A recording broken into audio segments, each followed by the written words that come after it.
Okay, so here's my bike, 2002. Love it. Great bike. It's been awesome. Had it about 3 years now. I've ridden everything: ultras, road glides, 110s, 103s. I know it's a 5-speed. It's old. It's got character though. So yeah. So online, there's not a whole lot on how to change these bars out. I don't even really know where to start. So I went online and I found how to change the handlebars on a custom Harley Davidson RoadKing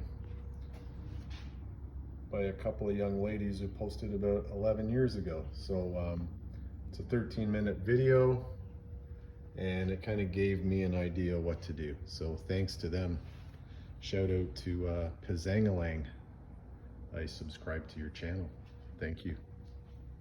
Yeah, so that's the bike. We got the bars. I realize I don't think I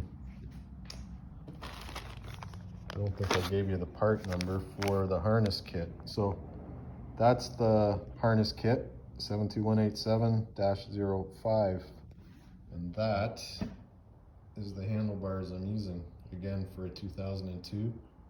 It fits 96 to 07 Road Kings and 02 to 07 Road Glides. So yeah, we'll see how this goes.